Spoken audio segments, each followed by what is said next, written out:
Where we left off in the last class was Dostoevsky's claim about people choosing not to act in their best interest. And that was on page 19. Where is your book, Albert? Yeah, I never got it. You never got it? Yeah. Whenever I came, I shared it with someone else.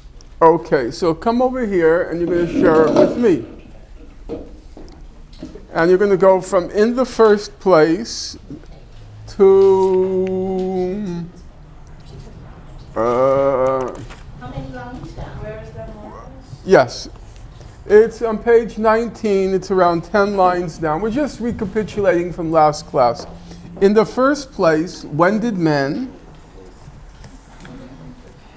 In the first place, when did man, in all these thousands of years, ever act solely in his own best interest? Keep it a little further away from you. What about the millions of cases that bear witness to the fact that people knowingly, that is, while fully comprehending their own best interests, relegating them to the background and following a different, uncertain, and risky path? Not because they are being forced to do that by anyone or anything, but simply as if reluctant to follow the appointed path, stubbornly and willfully choose to forge ahead along another difficult and absurd path. Keep going. Yes, up to any kind of personal advantage.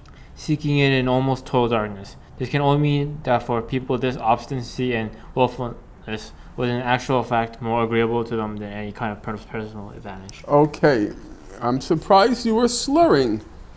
You normally have maybe you were a little bit nervous to have the microphone in front of you.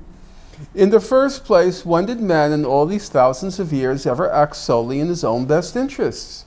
What about the millions of cases that bear witness to the fact that people knowingly, that is, while fully comprehending their own best interests, relegating them, that is, their best interests, to the background, and following a different, uncertain, and risky path? Not because they are being forced to do that by anyone or anything, but simply as if reluctant to follow the appointed path, stubbornly and willfully choose to forge ahead along another difficult and absurd path, seeking it in almost total darkness. This can only mean that for men, this obstinacy and willfulness was in actual fact more agreeable to them than any kind of personal advantage. And so the question the question Dostoevsky raises is, if a clear path is carved out for you, it's clearly in your best interest to follow that appointed road. Ladies and gentlemen, please join us downstairs in the Dweck Center at 7:30 for a fantastic concert. We have with us vocal powerhouse E.A. Bassi, and from Sharon Jones and the Dap Kings, guitarist Binky Griptight. They're joined by Danton Bowler on bass. That's downstairs in the Dweck. Just take the elevator to the lower level. Did they say Tom Jones and Cher? No. No, okay.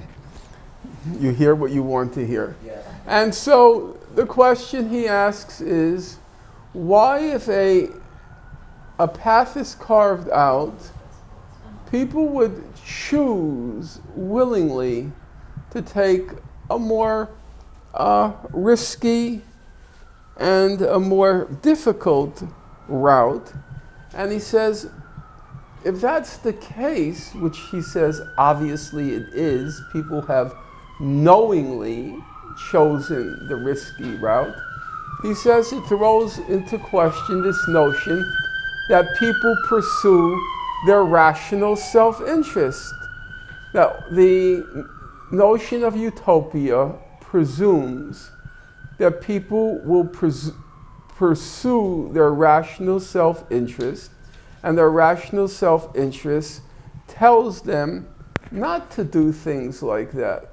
But in fact, we do. Why do we do that? Why is it that if there is a lit path that enables us to get from point A, where we start, to point B, which is our destination, instead of following that appointed path, we deviate. You go off into the darkness. You risk your life. There may be poisonous snakes or lions, tigers, and bears. There's a chance when you deviate from that path, you may not come back alive. But we do that because, as Dostoevsky wants to argue, we're not really very rational. And we certainly don't act most of the time, or a large part of the time. We don't act in a rational, reasonable way. Is his point valid? Let's start with Mr. Abdullah. You want to take the microphone? Is Dostoevsky's point valid? Remember, he starts off by saying, who first proclaimed that man only does vile things because he doesn't know his own true interests?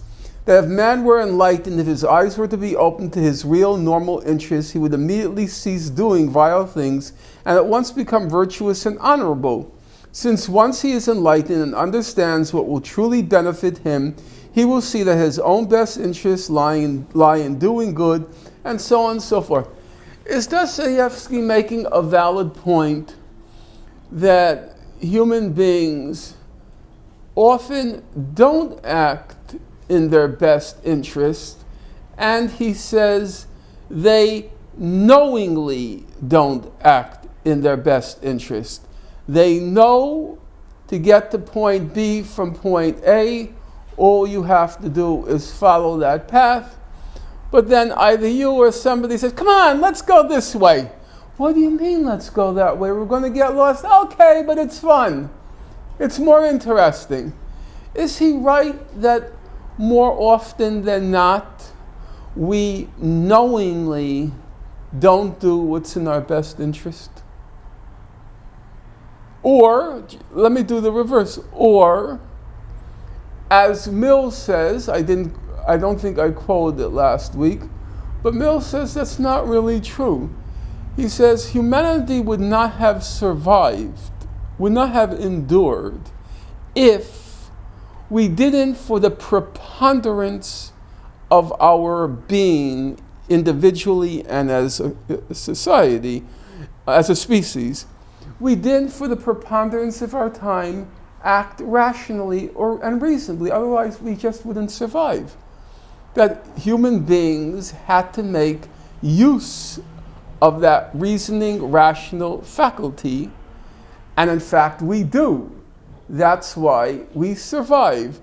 So, once in a while you want a little adventure, maybe, but that's a deviation from the norm of people. The norm says someone like Mill, no, the norm is we act rationally. Dostoevsky starts making the argument here, which he's going to develop at some length. He says that's not the norm. The norm is we knowingly do not do what's in our self-interest. What do you say to that? I don't think we act with complete rationality as much as we don't act with complete irrationality. That's too easy way out. Would you say you take yourself, you take your parents, you take your siblings, would you say the preponderance of your lives, if you're given an appointed path and say, you want to get to point B, you start from point A, and this is what you have to do, the preponderance of the time, that's what people do? Yes. You do believe that? I agree. People generally act with rationality, knowing what the consequences can be. Okay. I'm not going to dispute it. I want to look critically at what Dostoevsky is saying. And usually I don't play the devil's advocate, but because he's so seductive here, I'm going to play the devil's advocate. Most people, they know, And you can disagree with me. I mean, I'm just trying to see it from all sides. Most people know in order to keep a job, you have to get up in the morning, you have to do what you have to do in the morning, you get to work, you know exactly what you need to do to keep that job, and then when you come home, you do what you have to do to prepare for the next day. So, the preponderance of our lives seems not to conform to what Dostoevsky is saying. He said, what about the millions of cases that bear witness to the fact that people knowingly, that is, while fully comprehending their own best interests, relegating these interests to the background and following a different, uncertain, and risky path? Isn't that really, I'm playing the devil's advocate, and I could be wrong. Isn't that really by far the exception to the rule? That overwhelmingly the rule is we act according to what our rational self-interest tells us. Yes, there's the occasional deviation where you want a little risk and adventure, but most people don't bungee jump. Most people don't race their cars at 150 or 170 miles an hour on the freeway. Most people don't really do those things. Yes, there are those who do, but here Dostoevsky is he exaggerating a little? What do you say, Carrington? I think he's presenting it sort of as black and white, and that there's degrees of it. So some people bungee jump, and some people go to work on time, and there's a whole lot of people like all through. That's two different. A lot of people who what? There's a lot of people who are risk averse, and then there's a lot of people who are risk seeking, and there's a whole span of people in between. It's a spectrum. Do you think that his argument here, he's going to develop it, so we're only at stage one or step one. Mm-hmm. But at this point, does he successfully, in your opinion, undermine the claim, number one, most people act according to their rational self-interest, and number two, if you show people that doing X is against Y, because X is in their rational self-interest, most people will choose X. Is that correct or not? I'm sorry, X is their best interest? Yes, their rational self-interest. Dostoevsky says that's not true. You can show somebody what's in their rational self-interest, and they're going to just relegate it to the background, he says, and do something crazy anyway. I think he makes a convincing argument and a compelling one. But it's just, I think there's a spectrum, and also there's short-term and long-term. I mean, for instance, right now, like we all are like yuppie types, or will go to work on time and make money, but they're destroying the world. You know, so the long term, it's very, very risky what they're doing in the long term, but in the short run, it's making sure their kids' schools are paid for. Okay, that's a different kind of argument. It is. I mean, what your kind of argument is that there are different kinds of rational self-interest. So you could be pursuing a short-term rational self-interest, which is in conflict with the long-term rational self-interest of humanity as a whole, and even your children, leaving aside humanity as a whole. That's a different kind of argument, and he's going to address that, namely, what do you mean by rational self-interest? So that argument is going to come up. I'm not going to go around with everybody because, as you're going to see in a moment, there are many, many variations on the same kind of argument. So everybody will have a chance to speak. You'll just be looking at different variations of that argument. But I do think people do act unpredictably. Economists will factor it into their equations that they can't predict how people will act. Like that's why there's polling all the time, is we can't predict people. What they will do. And for instance, Donald Trump is president, and that's against the interest of 99.9%, probably 100% of the world. And he's president. So, yeah, I do think people act irrationally.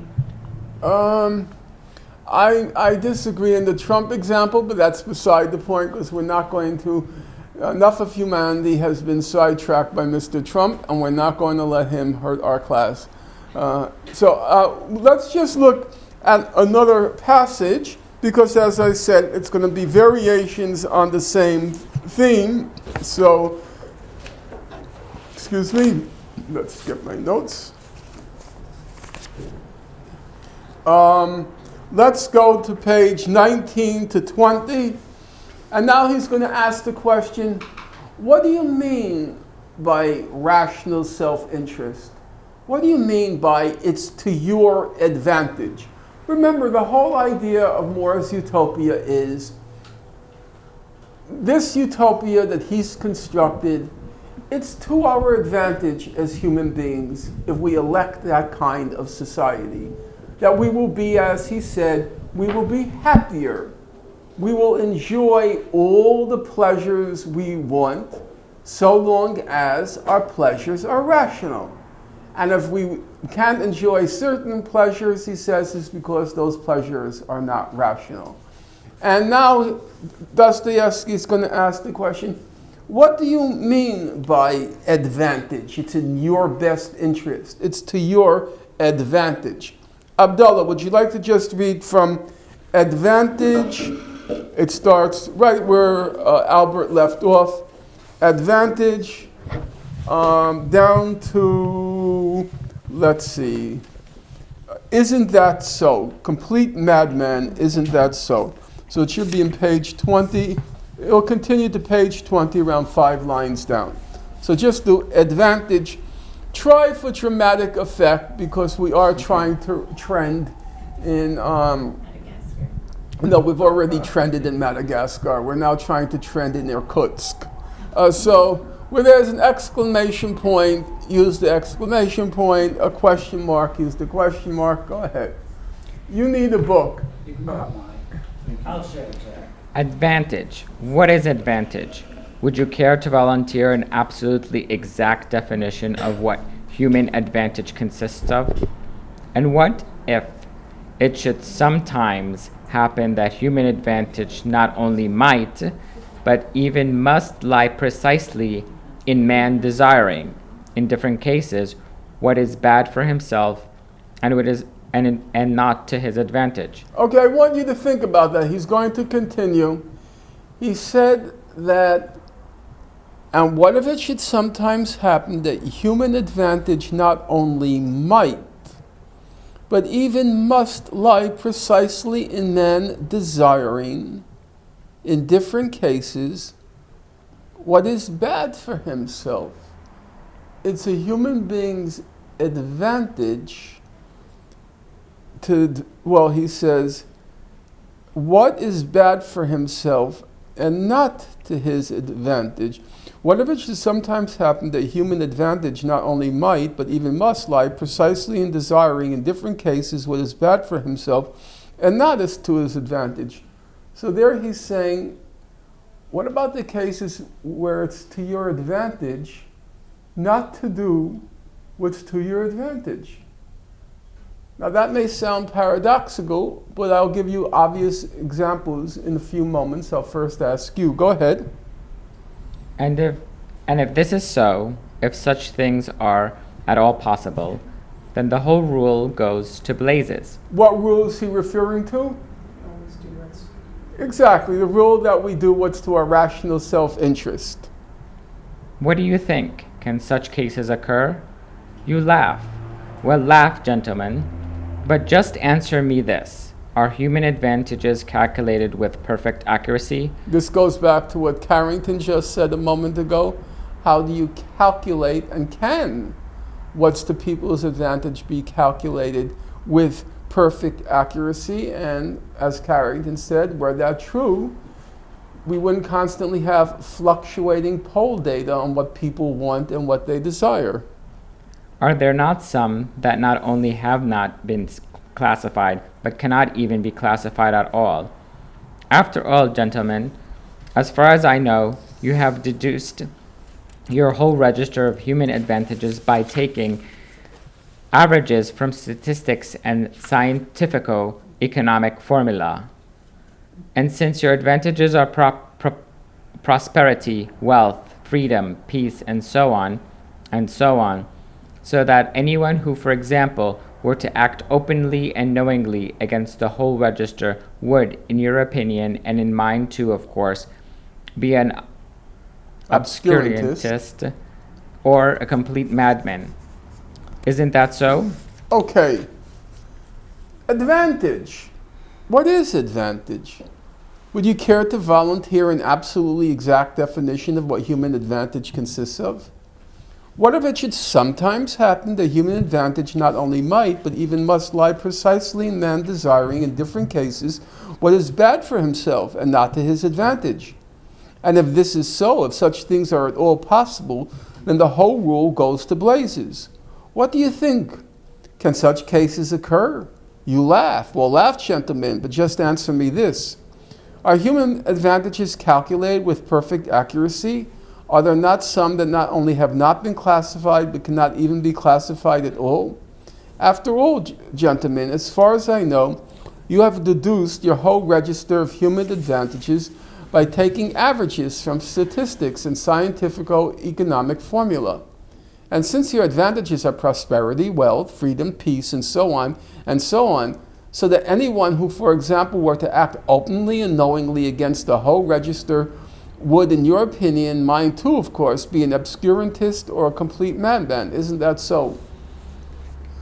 Well, there are there are several kinds of argument here. I'm only going to look at a couple of them. Let's get the microphone this side of the room. We'll start with, yeah, thank you so much. Yeah, you can start with you, Jack. That's fine. Okay. What does he mean that sometimes it might be to our advantage to do what's to our disadvantage? Well, that had me thinking about the short-term, long-term thing.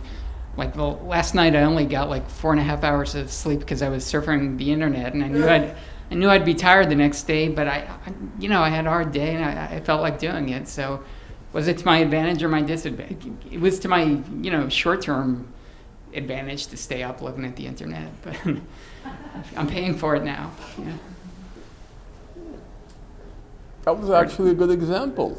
Yeah. I wouldn't advertise the fact that you were surfing the net in the late hours of the night, and I won't ask what you were surfing. I was looking at Bible verses. Far be it. What did he say? Bible verses. Bible verses. Yeah. Jack, Yeah. there's only a fleece hop between piety and perversity, but Bible verses, that's pretty funny. Yeah, I think he gave a good example that something is not in your interest maybe in the long term, but by another calculation, that disadvantage of being exhausted the next day is canceled by the momentary advantage, of which there are 1,000 examples, which everybody and anybody can come up with. The ones that I come up with very quickly: how many people sit out on the beach and get suntan knowing full well they're risking skin cancer? Does that stop them? It's to their disadvantage. But they'll say what? Like the way they look. And they will risk. Any rational person, Thomas More would say, don't be tanning yourself, look at the statistics, you're going to get skin cancer. Does that stop people? Well, go to the beach and see how many people it stops. Nobody. My short-term disadvantage, complete disaster, chocolate. Now I have now more root canals than there are canals in Venice. And each root canal here in the US of A is $1,500 for the root canal, $1,500 for the crown. So my mouth is worth more than my combined income for several years. No, it's true.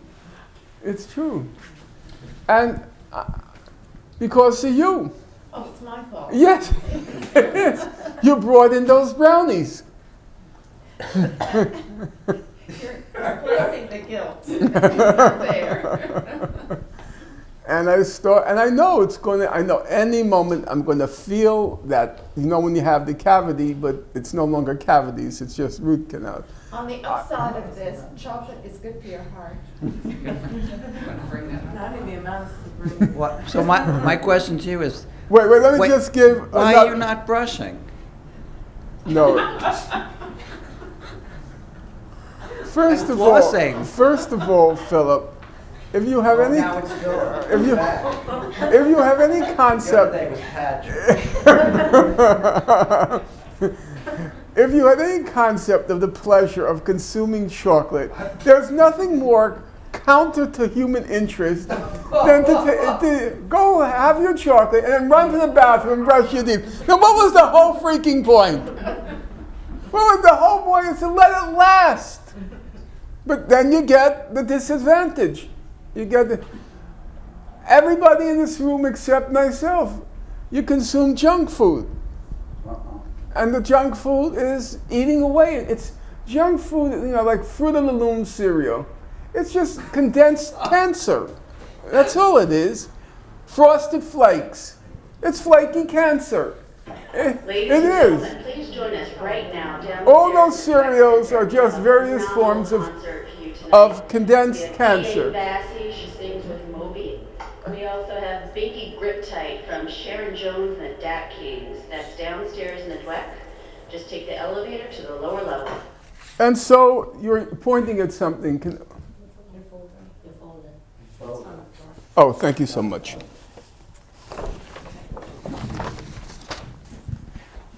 Advantage. What is advantage? Would you care to volunteer in the absolutely exact definition of what human advantage consists of? And now he's saying this whole notion of advantage. It's a complicated and it's not a clear. You have short-term versus long-term advantage. It was to Jack's short-term advantage to surf the net for Bible verses. And Jack, it's to his advantage to Jack to his Bible verses, and the only one who got that was Cecilia, and she also serves for Bible verses, which she sends to me every day. And what if it should sometimes happen that human advantage not only might, but even must lie precisely in man desiring, in different cases, what is bad for himself, and not to his advantage?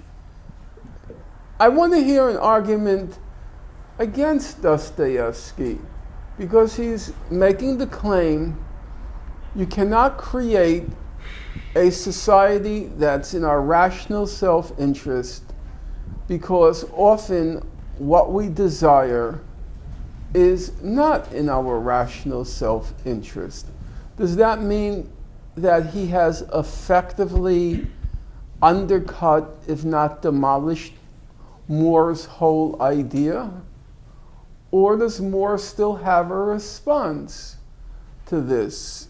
I think it's a little bit too easy what's happening now, that everything that More wrote, where he tried to make a distinction between rational pleasure and irrational pleasure.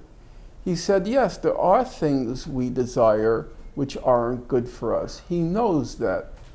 But if we recognize they're not in our interest, then we won't want them. We can be educated into not wanting them.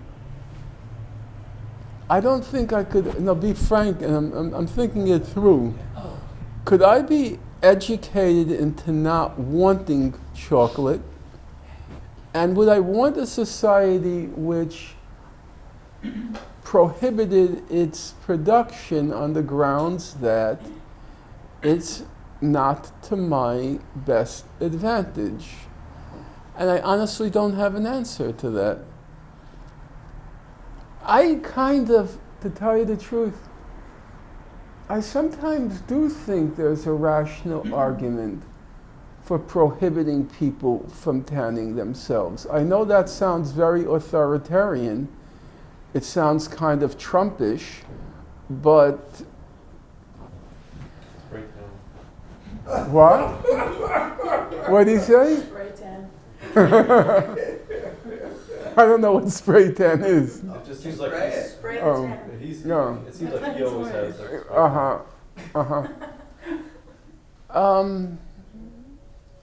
We all accept that at some level, don't we? Don't we all accept that the state has a right to impose a huge tax on cigarettes so that it discourages people, so that we don't have to deal with the problem of lung cancer with cigarette users somewhere down the line? A pack of cigarettes costs in any other country where they don't attempt to discourage its use, it costs $1.99. In New York, it's going to be going up to $14, I think. That's to discourage, because we recognize it causes both an individual and a social harm. So we do as a society make choices about what's in your rational self-interest and prohibiting or very radically discouraging what's not in our interest. So I don't think there is no answer by Moore.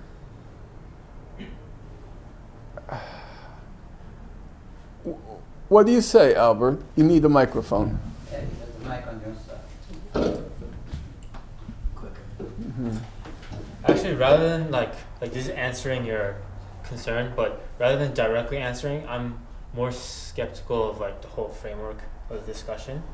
Of Dostoevsky's framework? Yeah. Okay. So basically, he's saying, like, he's skeptical of like how we can organize our society based on like human rationality or irrationality, and then we can see like certain instances in our daily lives or in society where people act in a certain respond rationally or irrationally to certain situations, and he's skeptical of Moore's particular social organization based on that.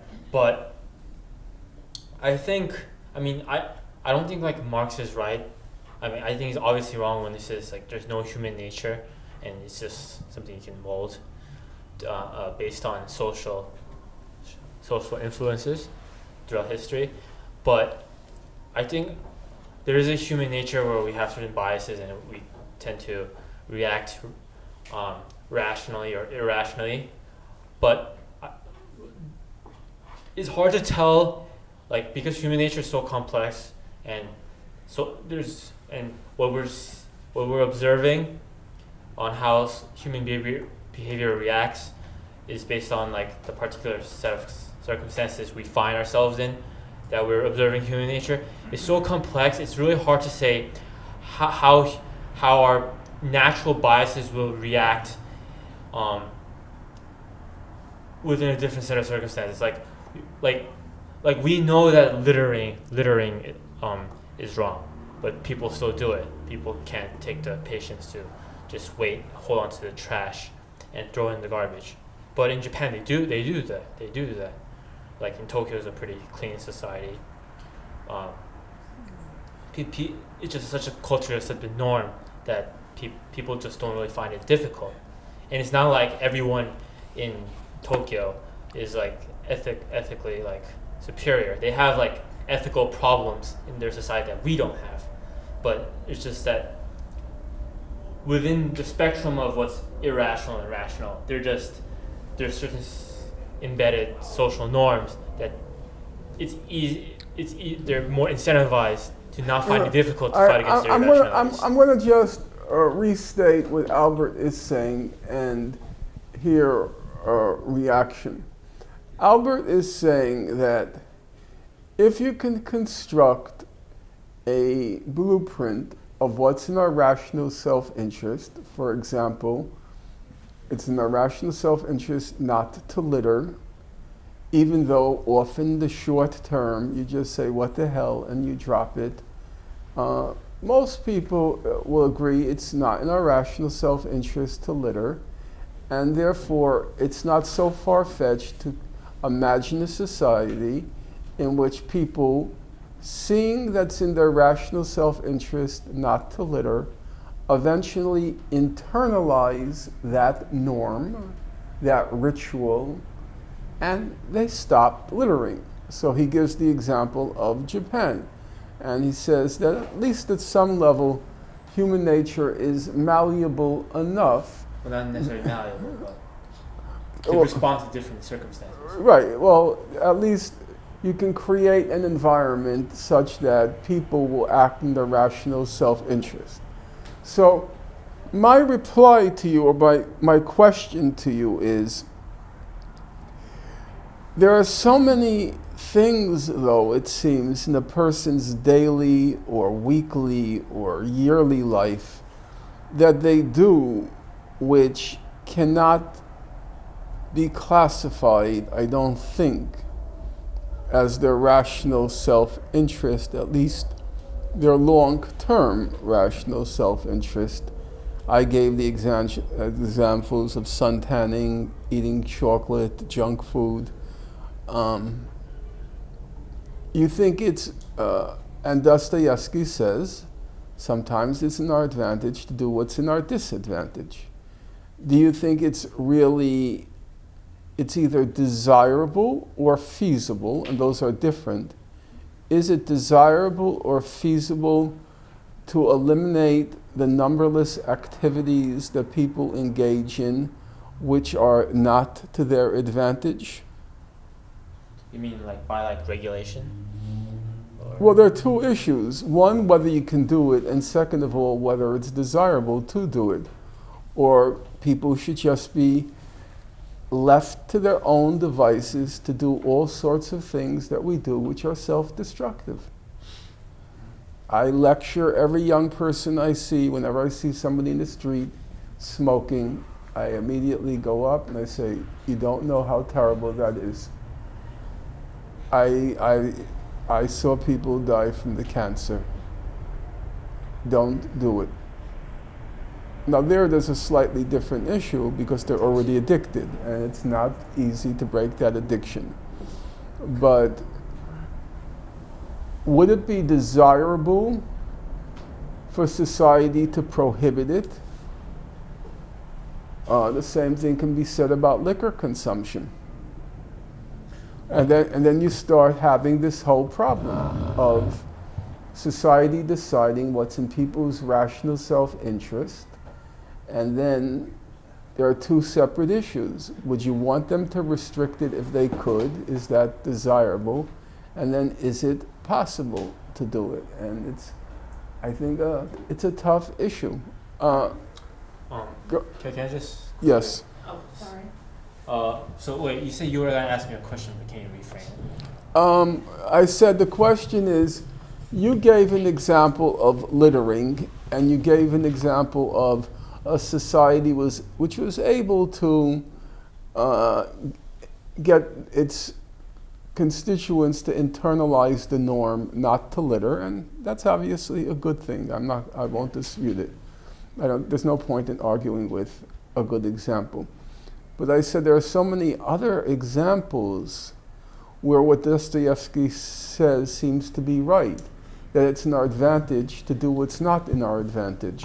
I mean, for example, smoking. The problem I have with I was gonna give a longer explanation, but then I got cut short. But my general point I was trying to make is every case has a sort of complexity to it. Like how are we going to solve this problem? Is this an inevitable result of human nature, or can we change it through either internalizing social norms or change the social structures, the way the society is organized, so that people are incentivized to act a certain way? And we just don't know unless we test it out. And Yeah, but And then throughout history, there's just so many different ways in which humans behave in all different sorts of situations. So it's not like there is a truth in what Dostoevsky says in the skepticism of a perfect utopia, but I'm actually also skeptical of Dostoevsky because, yes, human nature is not perfectly malleable like Marx says, but at the same time,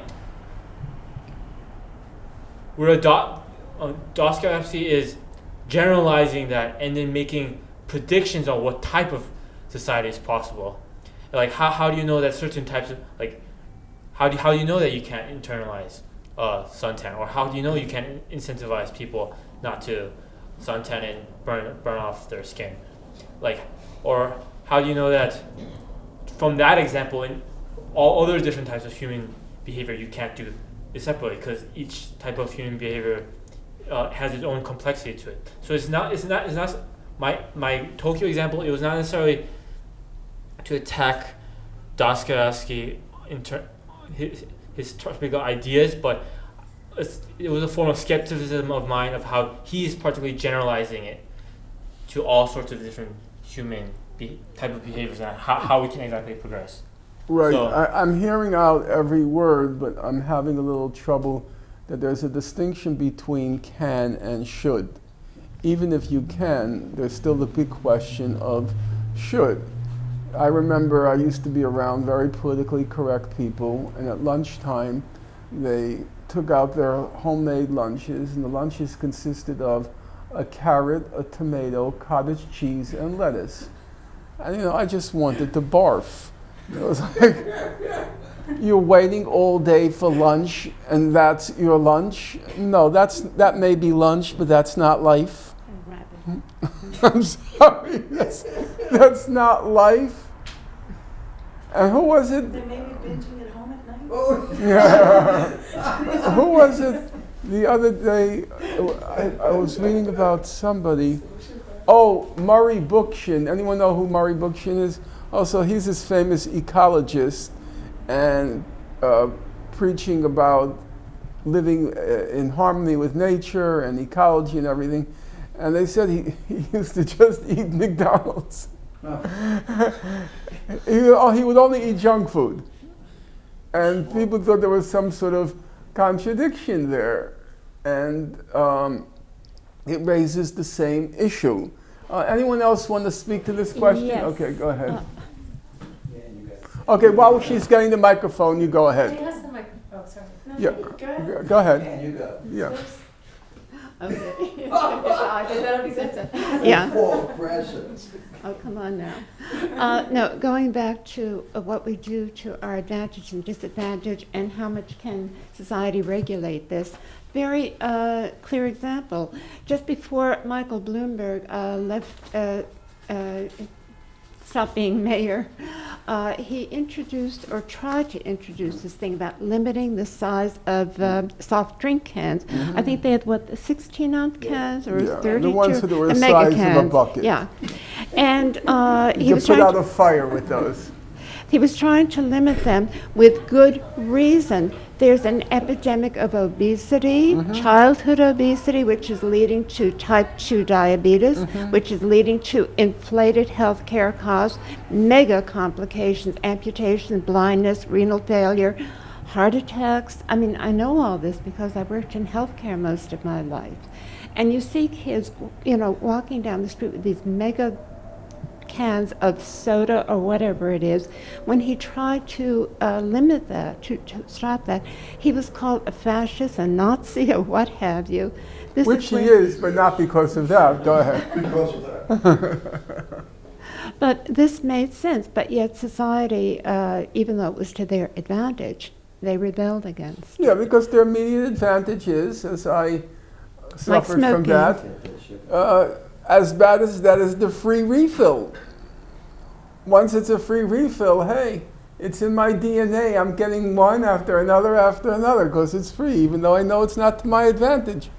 And it's eating away at my teeth, and I'm going to get another root canal because of that. But I figure it's to my advantage. Why? Because it's free. Don't look a gift horse in the mouth. You just. Yeah. So, Going on with this, it used to be that Coca-Cola, 8 ounces, 10 Yeah. ounces, and then they came out with these mega bottles. And what studies have shown, when you give kids these mega bottles, they drink them down. They empty them. it's the same thing with a candy bar. A candy bar used to be this size. Now a candy bar is the size of a skateboard. It's true. You need a suitcase to take it out of the grocery. Candy bars used to be this big, a Mars bar. Now a Mars bar, it's a lethal weapon. And it costs $1.25. And of course, in my day it was a nickel. So it was it bigger or cheaper? No, bigger or smaller back in the day? Oh, much smaller. Much smaller. Much smaller. What is it? Not a Mars bar. What's the other one? Snickers? A Snicker. Snickers. A Snickers, it's like 3 times the size. They radically increased the size of the chocolate bars. And the price, but the price didn't just go up because of inflation. It went up because the size of the candy got much, much If you bigger. remember, a few years ago, they had the triple size candy bars. Yeah, I know. Can I Listen, I once bought there was a triple decker, McDonald's had it for just a little while. I think I was constipated for 7 years. It was unbelievable. They finally got rid of it. I think I wasn't the only one. But okay, that's another story. I want to just go ahead and Is there I want anything to. wrong with having bigger portions for a cheaper price? What's wrong with that? It's garbage. It contributes to excessive. I mean, I guess. Of course, Well- it's wrong. I don't know. Go ahead. I mean, Just a couple of quick points. One is, I think, if I understood correctly, Albert, I think I agree on some level that we could sit here and discuss more. I agreed with a lot of stuff that he said, to my fear. Sometimes I see these shows about psychopaths. I'm like, but he's right on everything. It's kind of scary. But I did agree with a lot of stuff. But still, I know that I can get a lot of smart people in a room and we can discuss forever what is in everybody's rational best interest. Is there really one thing that can be called the best interest? So I wouldn't. I think I agree with Albert. There's a problem with the framework. But leaving that aside for a second, I think also to the complexity, I think we have 2 brains. We have a brain here and we have a brain here. Our gut, not the McDonald I got one. it. The McDonald one is different. And we should stop bringing examples that are smoking, liquor, junk food, chocolate, because all of these have the dopamine and the addictive element to it, which is a different thing, which is you have to attend to. You have to think about that when you talk about these things. Sun tanning. Suntanning is an interesting example in terms of addiction, because to be pure I do know people who they go to those machines that close you in it and tan you, and it's very cancerous, the same as. Yeah. And they talk about addiction. They talk about this withdrawal syndrome if they don't go do it. It's nuts, but it's true. Anyway, so to our brain and our gut, at least my belief is that every person always does what one of these 2 is telling them that's right in front of them is their best interest. So it's not unknown which one is working. And this one, I think, lies to us a lot, because this one tells us to conform, tells us what's right by society, tells us what our parents said would be right, what the money thing is. So, for example, if somebody values money, then whatever gets you the money will be in your best interest. If somebody values self-exploration and self-knowledge, then some crazy shit is going to be your best interest. And nothing that anybody who wants money will agree with. They'll say, you're just insane. But if I want self-exploration or I want freedom and I can feel the personal growth and I can feel... I'm going to stop you, not because what you're saying is wrong, but that's the second half of the argument Dostoevsky makes in that particular passage. So I just want to reiterate in the context of what you're saying. He says, how do you construct a rational self-interest? If you construct it on the basis of averages, she thinks it's in her rational self-interest to eat 2 chocolate bars a day. He thinks in his rational self-interest to eat 1 chocolate bar a day. So you construct a perfect society based on the average, which is 1.5 chocolate bars a day. Well, number one, it's going to leave her unhappy. But number two, what if you can't even find a common denominator? As Efrat just said, what if her advantage is money, his advantage is self-exploration? You can't even find a common denominator to form an average. You can't create a society based on self-interest.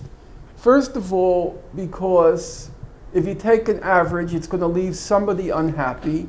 Second of all, an average presupposes a common denominator, which doesn't exist. What if she thinks happiness is, I don't know, she thinks happiness is Maximization of the outdoors. Yeah. So he says if you try to create advantage, a perfect society, this is the last sentence on 419. And after all, gentlemen, as far as I know, you have deducted your whole register of human advantages by taking averages from statistics and scientifico-economic formula. And since your advantages are prosperity, wealth, freedom, peace, and so on, so that anyone who, for example, were to act openly and knowingly against the whole register, in other words, your whole notion of advantage is not mine. I have a different notion of advantage. So you'd say that person is crazy. Well, maybe the person is crazy, but that's how they conceive their advantage. You can't really calculate an advantage on the basis of averages. First of all, remember, Dostoevsky's an artist, and the artistic temperament is, you can't tell me happiness is, say, playing the piano an hour a day. For me, it's playing 18 hours a day. That's what an artist is, somebody who gets carried away, in a positive sense, with his or her artistic passion. You can't create an advantage based on averages. It just doesn't work that way. Because for one person's advantage, yes, as you remember Moore, we work for 5 hours, we have then a lecture, then we have dinner, and then we have that. But what if one person thinks it's his or her advantage just to perform his or her art the whole day? You can't create a utopia which presumes some degree of uniformity, 6 hours of work, 6 hour working day, and so on and so forth. Because for some people that's not a utopia. On the other hand, Moore would say we all have to work. I'm going to just ask if we could just move on, because as I said, it's going to go to a certain extent in a circle, because it's the same argument put different ways, just as we discovered on Monday's class that many of Mill's arguments are the same argument put in different ways. We're going to find the same thing here. So let's start with page 20, and it's going to go to page 24, but we're just going to skip a lot around. So beginning on page 20, it says, now, that's just the point, gentlemen. Who's found it?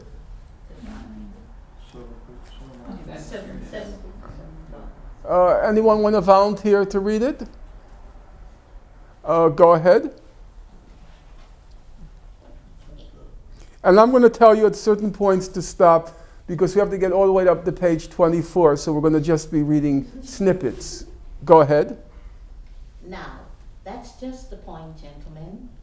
Doesn't there exist, in fact, something that is dearer to almost everyone than his own very best interests?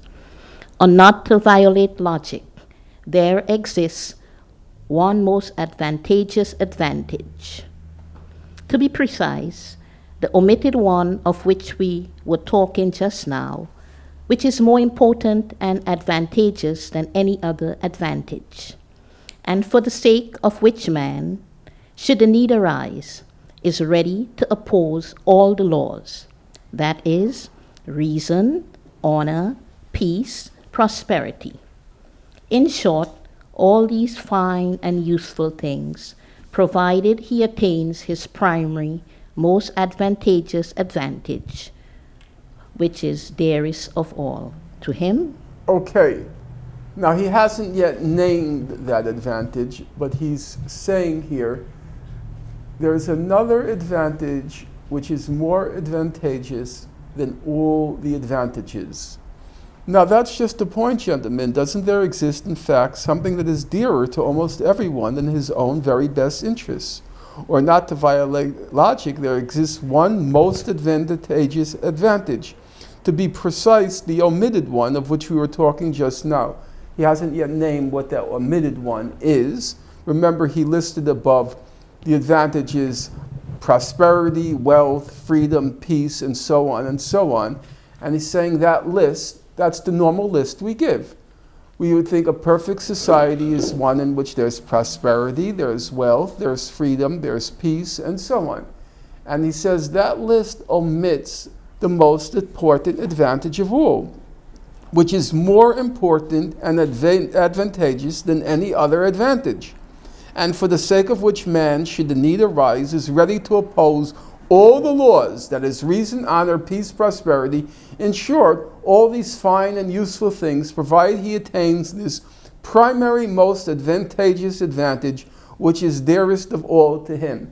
Anyone remember from reading it what is that advantage? Anyone remember? Okay, good. So then we can move on and try to discover it together.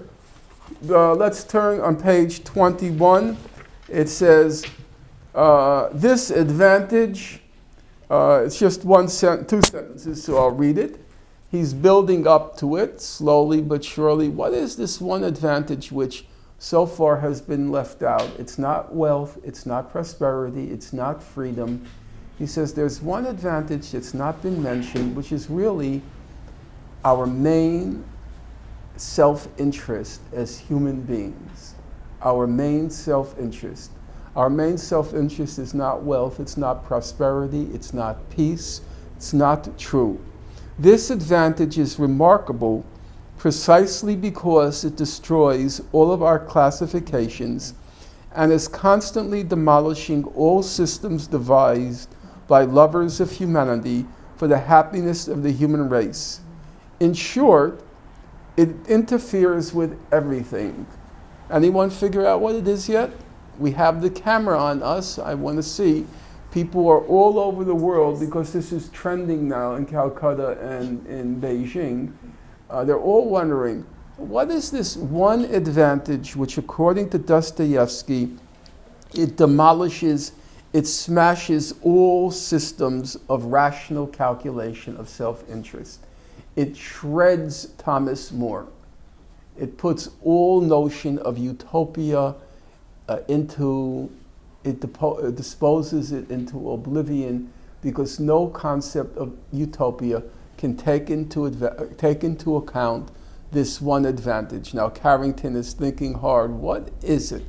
Is it being a blacksmith? Is that it? Well, let's just move a little, because we're going to, he says it interferes with everything, this one advantage. So let's see what it is. Pages 23. Do you want to say what it is? I'm guessing. Uh-huh. It's like the power of one person over another person? No. Not to use Jack's terms, it's not sadomasochism. I'm trying to make it relevant to you, Jack. Excuse me? No, it's not the will to live, the survival impulse. It's something else, and let's see what it is. We're going to go to the end of page 23, and We're going to look at the third line from the bottom, and it begins with men in the middle of the sentence, and it's going to go to the end of the section. Who would like to read it with great drama? Because clearly, 23 where? the very third from the last sentence in the middle towards the end, clearly, as predicted by myself, nobody did the reading assignment. Otherwise you would know, because it's on every page. It's on every page. Yes, that's it. Men, go ahead. Who would like to read it with some drama? Who would like to? Effie said she. Okay. Man, whoever he may be.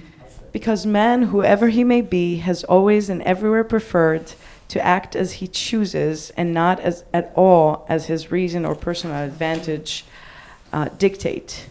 Indeed, one can act contrary to one's own best interests, and sometimes it's absolutely imperative to do so. That's my idea. And now here comes that dramatic line, which conjures up, of course, Man of La Mancha, Don Quixote.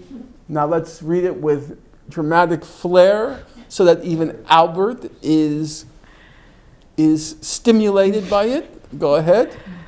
One owns one's own free, independent desire, one's own whims, however unbridled, one's fantasy, sometimes inflamed to the point of madness. All this is precisely that same invariably omitted, most advantageous of advantages which cannot be accommodated within any classification, and because of which all systems and theories are constantly consigned to the devil. And where on earth did all those sages get the idea that man needs some kind of virtuous, some kind of normal desire? How did they come to imagine that man categorically needs rational, advantageous desire?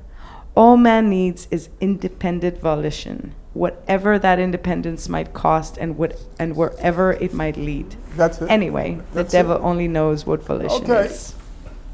And that's sort of like the climax of the argument, though it goes on, but that's the most dramatic. It's not the most dramatic, it's one of the most dramatic expositions of his main argument. Man, whoever he may be, has always and everywhere preferred to act as he chooses, and not at all as his reason or personal advantage dictate. Indeed, one can act contrary to one's own best interests, and sometimes it's absolutely imperative to do so. That's my idea. One's own free, independent desire, one's own whims, however unbridled, one's fantasy, sometimes inflamed to the point of madness. All this is precisely that same invariably omitted, most advantageous of advantages, which cannot be accommodated within any classification, and because of which all systems and theories are constantly consigned to the devil. And where on earth did sages get the idea that man needs some kind of virtuous, some kind of normal desire? How did they come to imagine that man categorically needs rational, advantageous desire? All man needs is independent volition, unrestrained, unconstrained will. Independent volition, whatever that independence might cost and wherever it might lead. Well, I want to ask two questions. Number one, how would Moore answer that? And can Moore answer that? And number two, part of what Dostoevsky is doing here, obviously, he's conjuring up again the artistic temperament. It's Mozart, the independent desire, the fantasies sometimes inflamed to the point of madness, and you have the unconstrained, unrestrained artistic temperament. It's Picasso in front of the easel, the inflamed madness. But isn't this also like giving license to a madman? Hitler also had an artistic temperament. He was a very good artist. Well, that's fine when you're making a painting, but it's kind of a problem if you're trying to function in society. Isn't there something problematic when Dostoevsky writes, all man needs is independent, he puts it in italics, independent volition, will, independent volition, and then he adds that subclause, subordinate clause, whatever that independence might cost and wherever it might lead,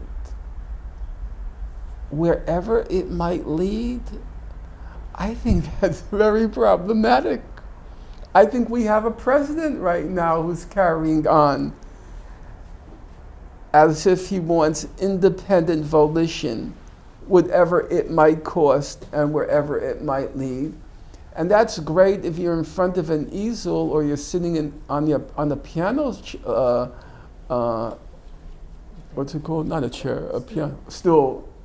But I think that's a real problem if you're trying to talk about a functioning society. And maybe people like independent or will and unbridled means unrestrained, unbridled, volition, but I don't think that's a great recipe for a society. And I don't care if that's in man's best interest, because it's not. It's in your best interest if you're in a room alone. Not in your best interest in the society, I don't think.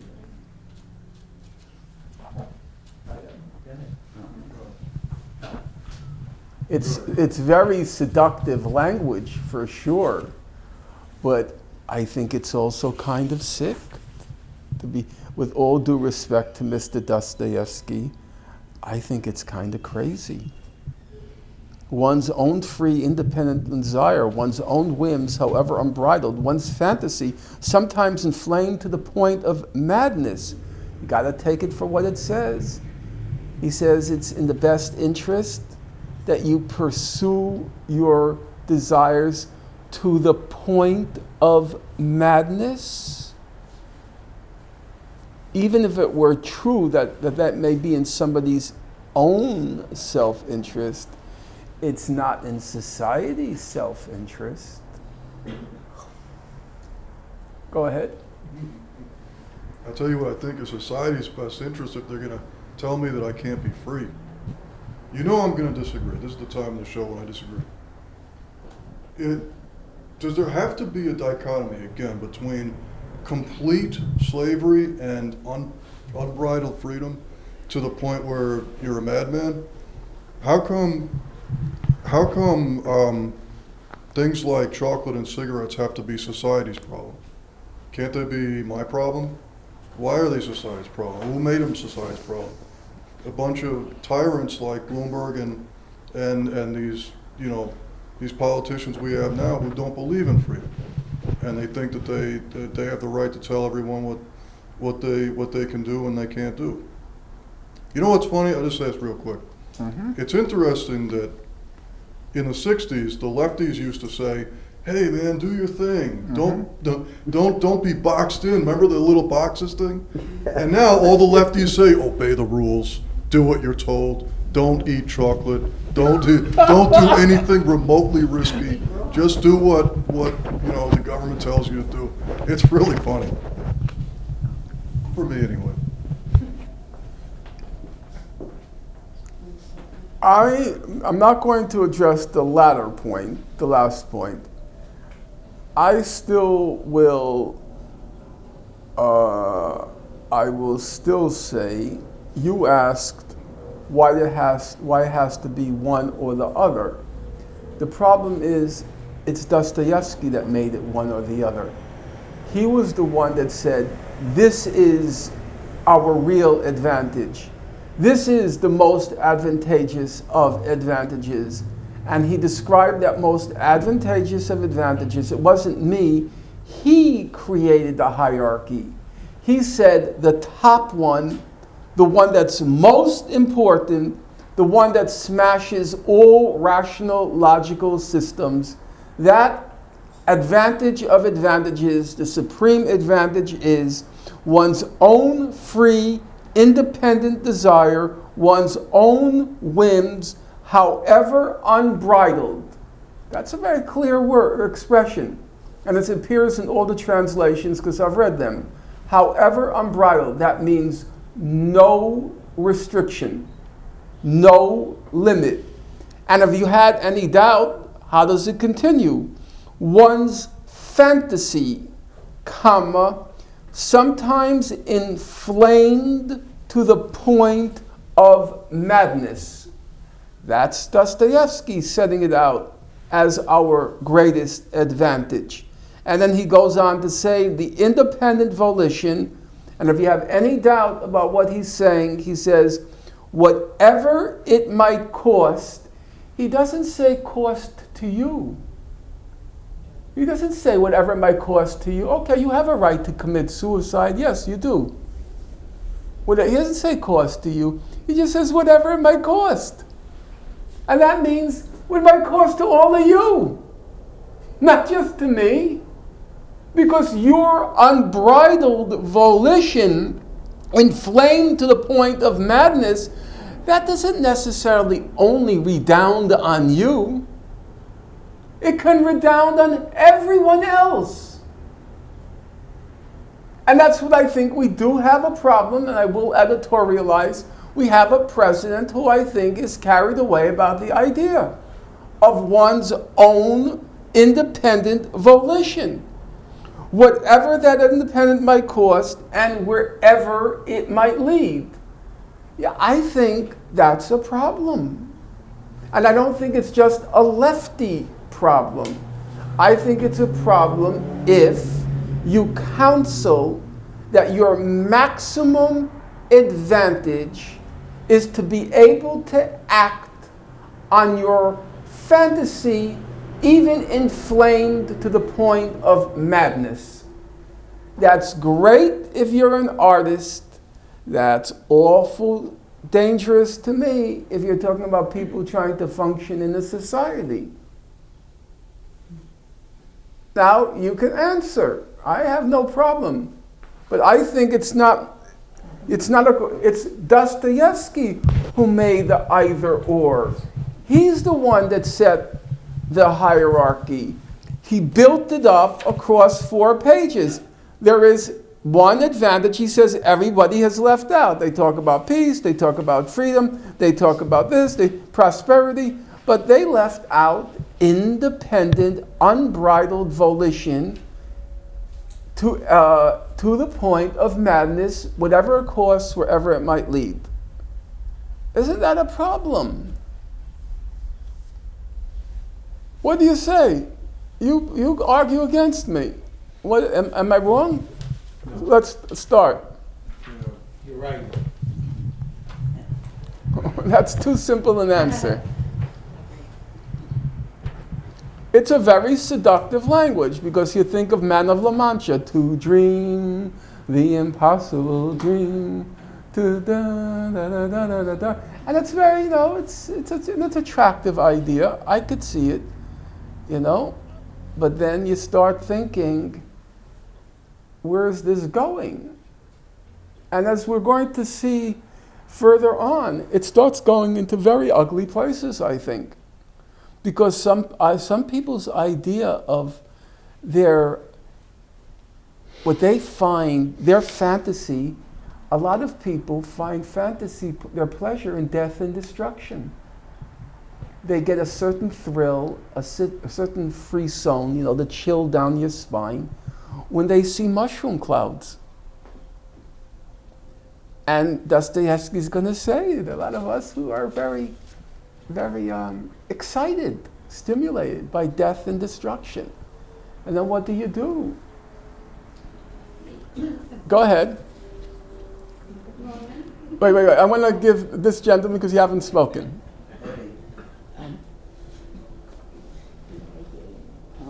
what you say sounds right to me. You know,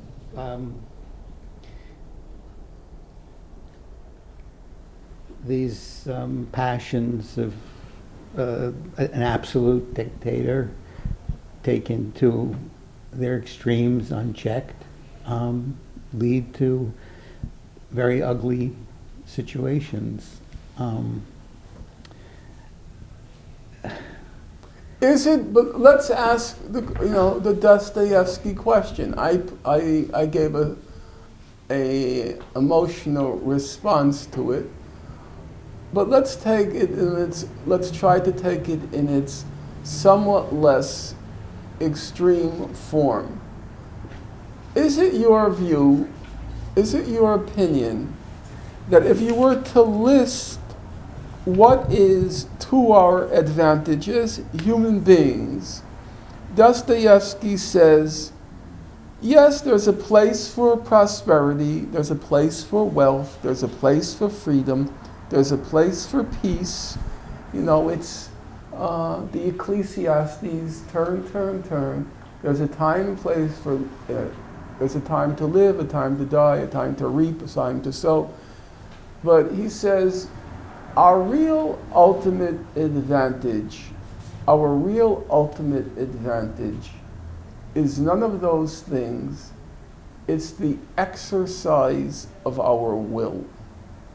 That's our real ultimate advantage. Do you agree with that?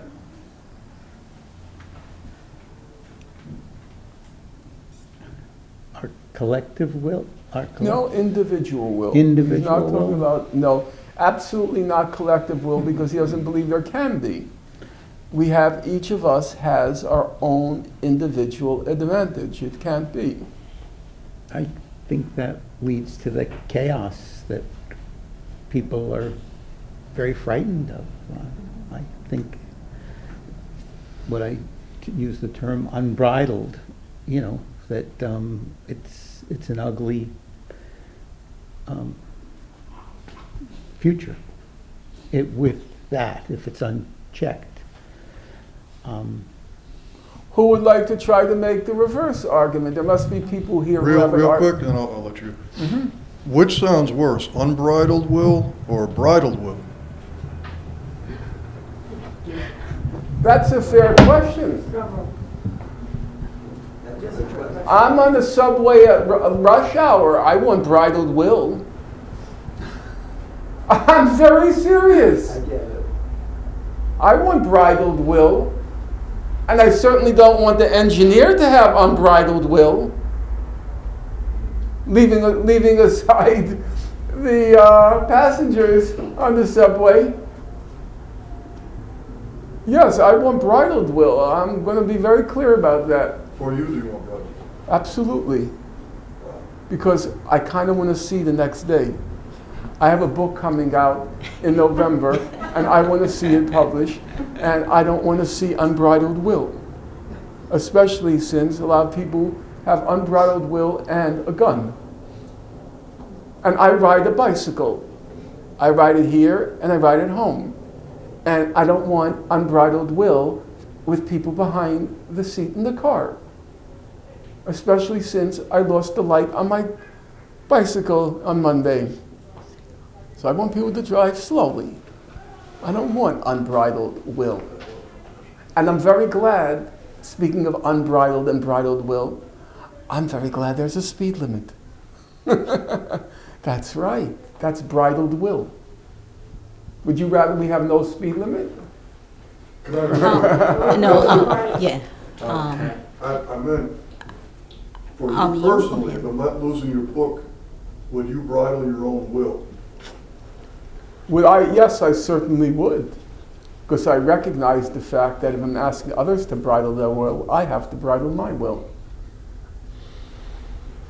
I'm not the only one here. I don't operate from my navel. Yeah. But when he speaks of like your own volition, I'm thinking like Sigmund Freud. Man seeks pleasure, man avoid pain.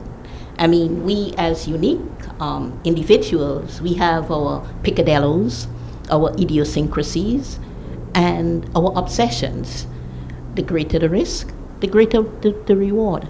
So sometimes we behave, in our private moments, looking for Bible verse.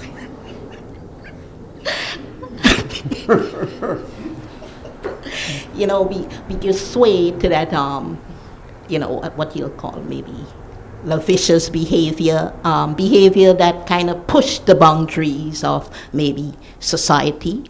But you just bridled your will. You said your private moments. So you want to do it in public? Well, that's unbridled will. You're taking your fantasy, and you have fantasies, inflamed to the point of madness, and they are unbridled. So you're saying play out your fantasies in public. But sometimes, like Efrat said, you think about the serotonin and the dopamine. Sometimes the obsession, like he said, it drives you to madness. I must have it. I must have it. You put aside all the risk in the hope of getting, that reward. That's not free will. Humanity. That's not free will. You're under addiction. But that's the human mind. You can't control the human mind. People will do what they want to do. Yeah, but there's a problem. There's a difference between, yes, we may have those desires, and it would be disingenuous to deny the existence of those desires. It's a different thing, though, to be celebrating them and to putting on a hierarchy that's the most advantage of all. I don't think it's the biggest advantage of all, not even for me personally, because that just means in my fantasy, inflamed to the point of madness, I can be inflicting a large amount of harm on a lot of other people, and I don't even think that's to my advantage to do that. But when John Mills, the first class we did, there was a phrase, enslavement of the soul, so I guess that falls under that. Yeah, but remember, not to bring in another class, but Mill constantly enters the qualification, harm to others. Once you start harming others, end of story. I don't see that qualification here. Do you notice where Dostoevsky says you're allowed to do what you want to do, or it's our greatest advantage up to the point of it harming others? I see him saying whatever that independence might cost and wherever it might lead. That's very different. There's no restriction. Every word out of Mill's mouth has the qualification up to harming others, and then it stops. Can't do it. Go ahead, Philip. So I may be a little confused in the reading, but I took it as he began this chapter talking about things that we don't do to our advantage. And then he's talking about economists, and he's talking about the advantage that they don't want. It's like the unspeakable advantage, the elephant in the room. So I wasn't taking the chapter itself as that he was promoting that advantage. He was just naming the advantage that we all don't want to talk about, which I would say is the advantage of selfishness. It's kind of like a biker who doesn't wear a bike helmet, because I'm a biker and I find that personally offensive. But we talked about Albert Bourdain trying things. We tried prohibition in this country. It failed. So that was a Mills thing of trying something and seeing how it works out. And, and Carrington talks about the economists. I still bring in, they don't know what they're talking about, because things like the bucket of goods that they keep telling us about, if people really knew or were educated, they know they keep changing that bucket of goods so that there's no relation to how things go. So when he talks about these things, I think Moore would be against what he's saying, first of all, because Moore would want you to give up the independent volition. And things like we talked about with shoes from Mara. I'm not sure if he would want us to give it up, or he would say that if you rationally calculated what's your best interest, you would find that it would be to lead a virtuous life. That would be his claim. that the best pleasures are the virtuous pleasures. It's his opinion. Yes. So that's the problem there, is that you can't. I know the studies are already done that we all suffer from confirmation bias. So you can give people all the data you want about something, and they won't change their mind. Yes, but he makes certain assumptions about human nature, He does. obviously. I agree with Dostoevsky. Well, Dostoevsky is also making an assumption about human nature. Yes. He's making the assumption that it's not wealth, it's not prosperity, it's not this, it's not that. He's saying our most fundamental desire, our most biggest advantage is this unbridled free will. It is. I agree with that. I just think it is the fact that we bridle it, though, but it is our desire to have unbridled free will.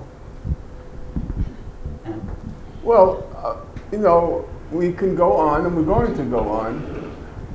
Personally, speaking personally for myself, I certainly would like to see other people happy too. That's part of my desire. If you think my only desire is that I should be happy, that my free will is given unbridled expression regardless of how other people feel, no, I do. That's part of my nature, my human nature, I think. It's what Rousseau called pity. I also feel for other human beings.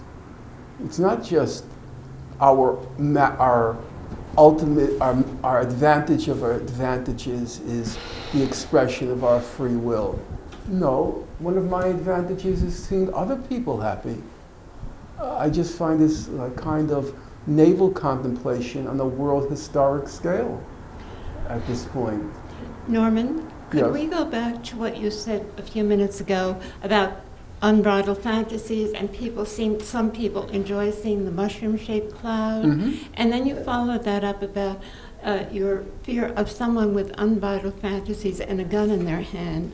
This immediately brings to mind that horrible blockbuster film of about 2 years ago, American Sniper, that made millions of dollars in the box office, about a sniper in, I'm not sure if it was Iraq or Afghanistan. And he was very proud of the fact that he killed 160 people. He was very proud of that. That was an accomplishment to him. And this was based on a true person, a real person. And I remember he was killed, ironically, he was killed by someone else, shot by someone else. But in interviews with him before his death, he was describing the joy he felt in getting someone's head in the crosshairs, pulling the trigger, and watching their head explode. And to him, that was great accomplishment. He enjoyed it. And yet, he would be, by all accounts, a criminal, a psychopath, a sociopath is at the least. But yet, because he was in uniform, in an American uniform, he was lauded as a hero. And when he was killed by another ex-soldier, he was given this great funeral, and the VFW went there, and he was this great American hero. And they made this film about him. So it's talk about unbridled fantasy. This is insanity. Who would like to answer that? Go ahead. If the person had been in another uniform, like a German or a Japanese, he'd be a war criminal. But he's in an American uniform, he's a hero. I don't know if this is probably coming from like a really naive place, but I think that if you do have that, if you're ultimately very selfish, you would think, okay, well, I would care about the people that are closest to me too. Like, if you're like, that's part of being selfish. You're like, you care about the people that's close to you, so you wouldn't do things to hurt them. So then it kind of like has that ripple effect of like wanting to be good and like, but I mean, I know then you give an example like that, so then it's like, okay, well, maybe that theory doesn't work, but I think that ultimately, like, I don't know, I feel that ultimately that being selfish, and the more selfish you are, then you would want to, like, it doesn't make sense that it would not logically follow that you would not care about other people, I don't know, is that like naive or make sense at all? I don't want you to go yet. I would like you still, to react to the passage. Man, whoever he may be, has always and everywhere preferred to act as he chooses, and not at all as his reason or personal advantage dictate. One can act contrary to one's own best interests, and sometimes it's absolutely imperative to do so. That's my idea. One's own free, independent desire, one's own whims, however unbridled, one's fantasies sometimes inflamed to the point of madness, all this is precisely that same, invariably omitted, most advantageous of advantages, which cannot be accommodated with within any classification, and so on and so forth. Is that the most advantageous of advantages? Does it necessarily mean that it has to go to a negative place, though? Like, but it can. I mean, I guess so. I think that it's great if you're Mozart. It's not terrific if you're Hitler. Well, I guess I think that sometimes so somebody will come up with an idea and it's like this really pure idea and they're like, okay, well, we're gonna celebrate and everybody joins in, and then all of a sudden it's like everybody has their input and then it kind of gets adulterated at some level, and then I don't think that it necessarily has to go to that place. I understand. Does anyone understand? Basically, what's your name? Erica. Erica here she's, I think, suggesting the idea of the purity of an idea. And then when you start to dilute it with everybody else putting in their 2 cents, and then you lose the purity in when everybody tries to modify your idea. When you're trying to accommodate everybody else, you lose the purity of your idea. And I could see that point. It's sort of like when you're writing and an editor wants to change some words because it's going to help sell the book, or it might be a little bit too incendiary, and you want to keep your words, and you don't want the editor to start trying to make it a little, water down the prose a little. And yes, there's you want to keep the integrity and the purity of what you've created, and you don't want it to be compromised. And so there's your volition. It's my words, And I put it in a bubble. That's the you'll survive. I could see that.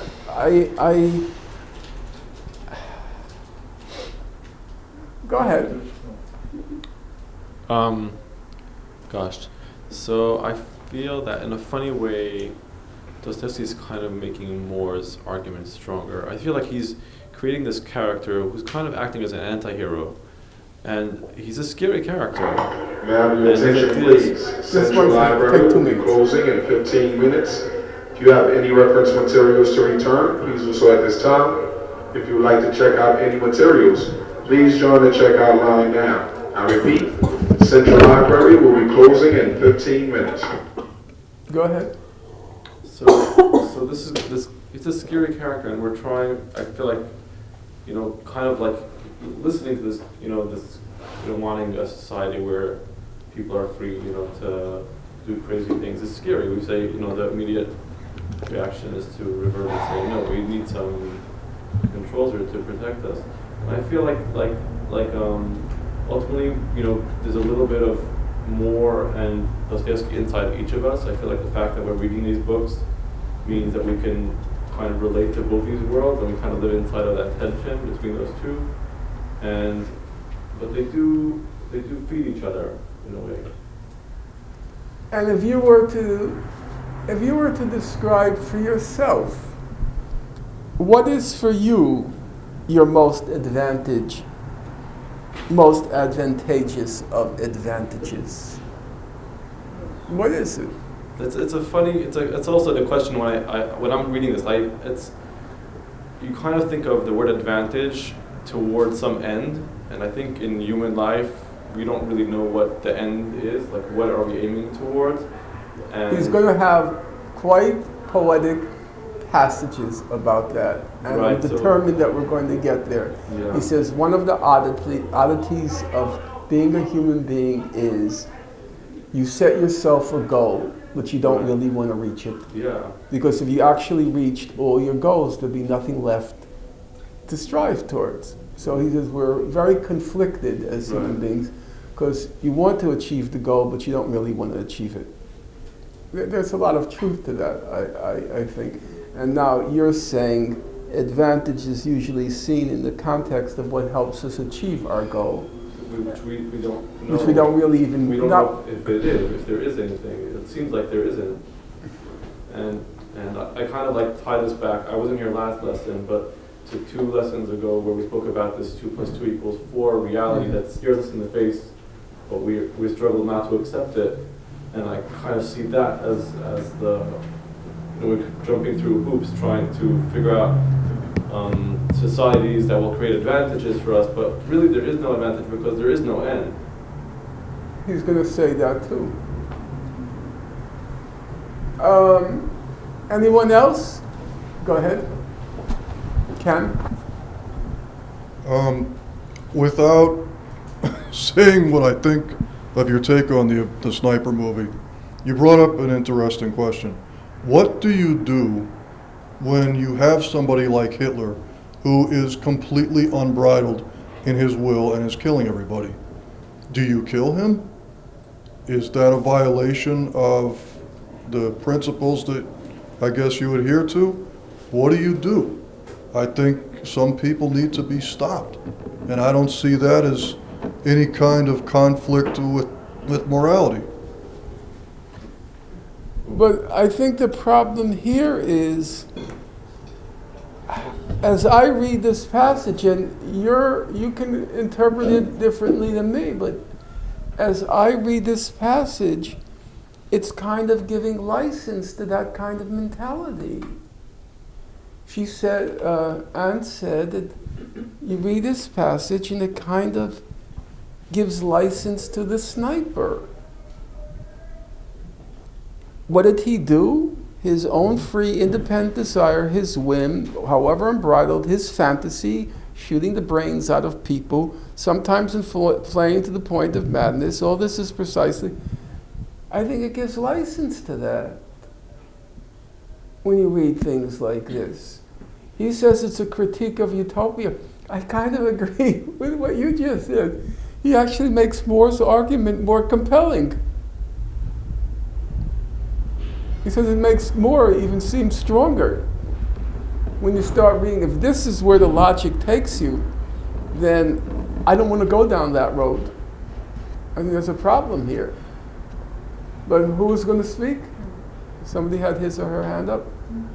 Okay, let's go to we have still 10 minutes.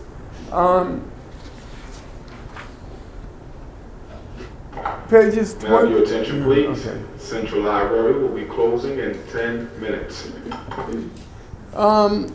This is one of the. Sorry, are you guys almost done? Because I have to lock up soon. I leave at 9. I understand it. Do you mind 5 more minutes, or we're? 5 minutes is fine. Okay. I promise you, I'll watch the clock. Yeah, I will watch the clock. I respect the fact that you want to go home, because I was the same way when I worked in Macy's. 26. We'll just look at it now, and then we're going to discuss it next week. As you recall, for More, there is an integral relationship between reason, rational self-interest. So he's constantly poking holes in this idea of reason. And I want to look at it, and then next week, I hope that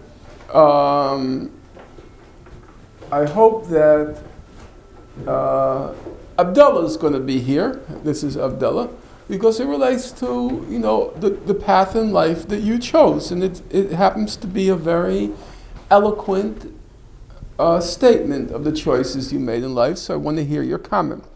Reason is, I'm going to read it because of the time concern. It starts at the third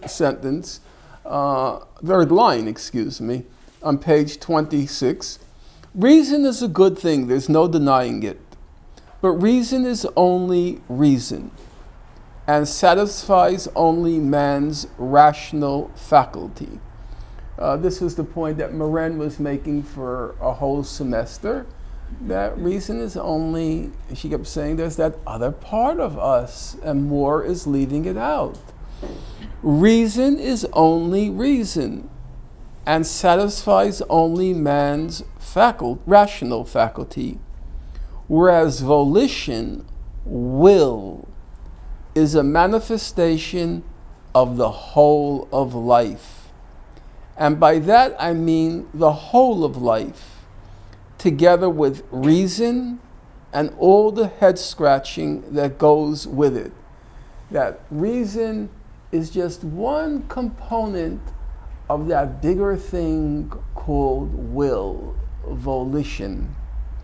And even it, in this manifestation, and even if, and this is the part I'm hoping that Abdullah is going to comment on next week, and even if in this manifestation our life frequently turns out to be rubbish, it is still life and not simply the extraction of a square root.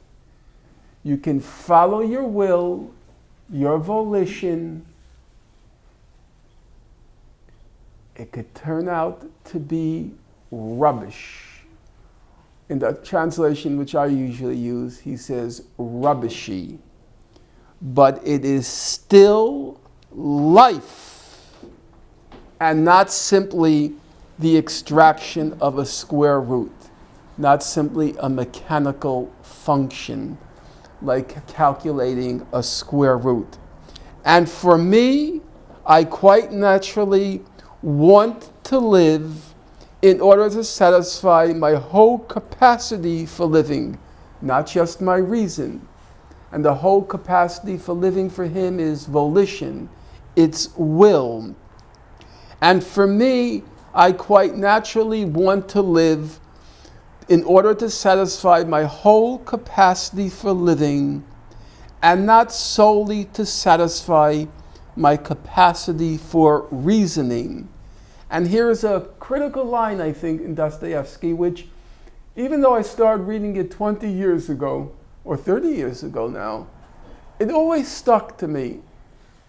He says, our reason is only 1/20th of our entire capacity for living.